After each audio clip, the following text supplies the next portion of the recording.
Am I going to take a question or two from this group? Yes. Question? Oh, I got a lot of questions. There, see who's courageous to raise their hand. Yes, please.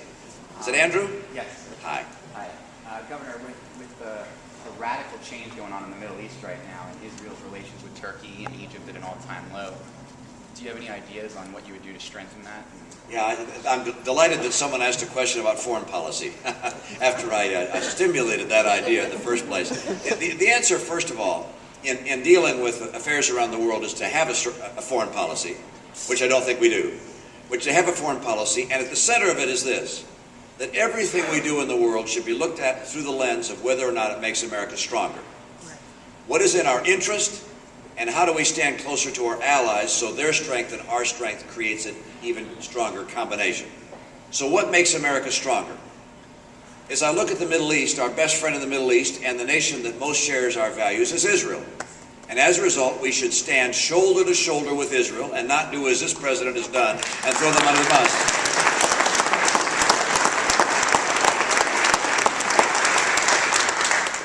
We should also, when particularly regimes that are run by the most dictatorial tyrants in the world are being protested against, as was the case in Tehran when Ahmadinejad stole the election there, as is the case in Syria, we shouldn't stand back and have nothing to say, as the president did in Tehran, and nothing but praise for Assad in Syria at the early part of his the protests in Syria.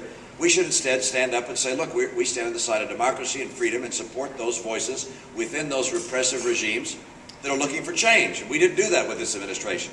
We should make it clear on which side we fall. And for us, therefore, the issue is promoting our values around the world, and number two, standing by our allies and acting always in the best interest of the United States of America. Thanks, Andrew. Appreciate it. Yes.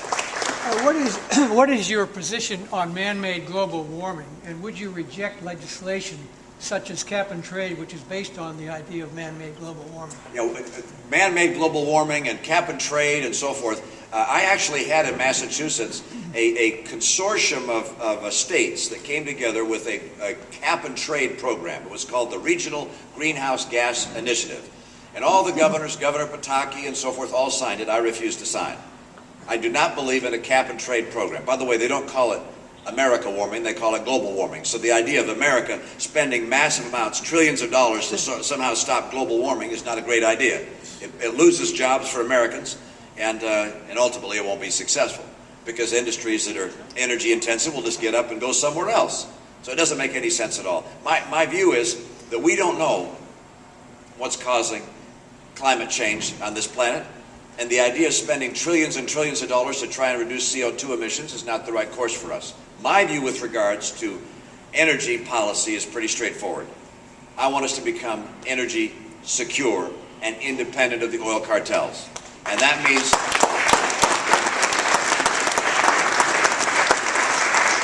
means let's aggressively develop our oil, our gas, our coal, our nuclear power. Look, Marcellus Shale is a huge godsend for the nation. Let's develop it aggressively. Oil that's been discovered in North Dakota.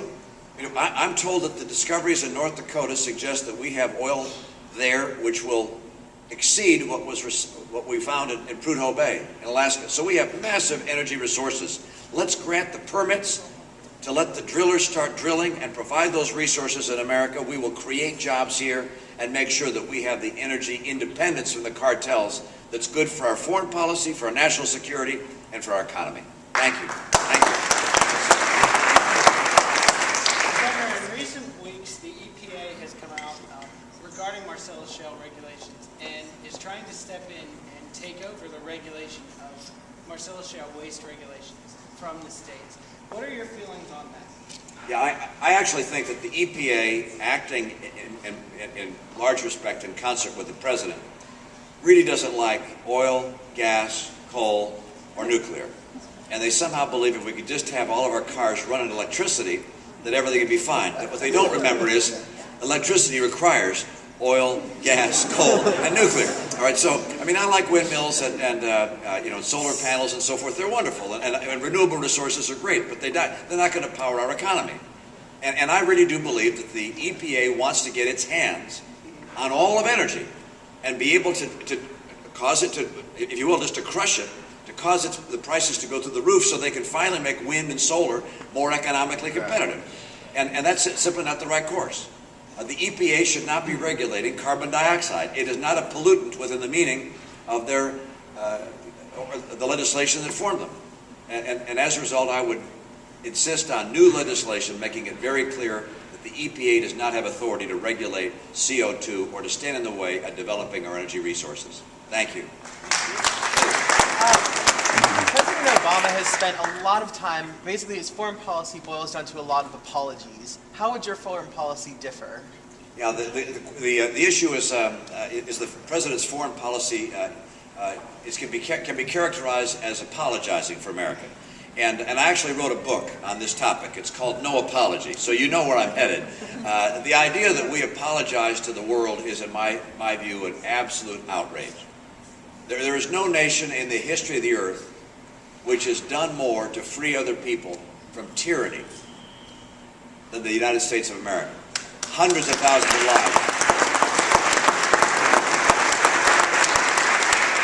Hundreds of thousands of lives shed to protect ourselves and our friends from those who would oppress us.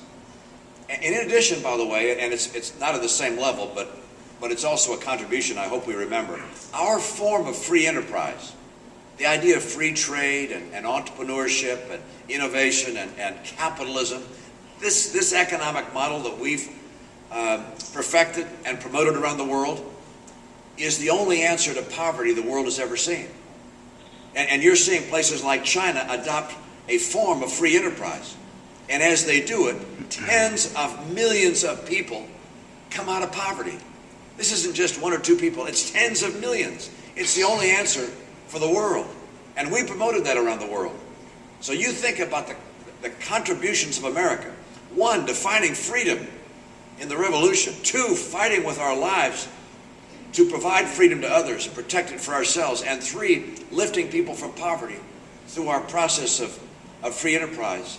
I mean, there's no nation that's done what America has done. And the idea of apologizing for America will never cross my mind if I'm President of the United States. Thank you.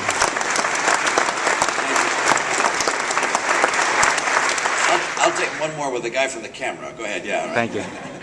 Governor, what is your view on the use of executive orders by the President that usurps the legislative power of Congress? What's the use of? What's my view on the use of executive orders? That will ultimately be a decision that I and White House counsel and the Attorney General and members of Congress have to determine. It depends issue by issue. Obviously, you have to follow the Constitution, and I believe our presidents over time have with varying degrees of success, been able to do so. But there have been some excesses that I don't agree with. There are other cases where I think executive orders make sense. I can tell you that on my first day in office, I will issue a number of executive orders. One will be to the Secretary of Energy to provide licenses to those companies that are ready to drill for oil and gas and develop our resources. The other will be to label China as a currency manipulator and to begin to apply tariffs where their currency manipulation and their theft of intellectual property is killing American jobs. I will be also issuing an executive order putting on hold all the regulations introduced during the Obama years. And then we'll get rid of those that don't work for us. Thank you. You guys, I appreciate the chance to be with you. Thanks for spending some time with me today. I know you've got work to do and lunch to get to, but appreciate your generosity and the work you're doing. We've got to get good Republicans elected here in Pennsylvania and across the country. We're counting on you to get the job done. Thanks so much.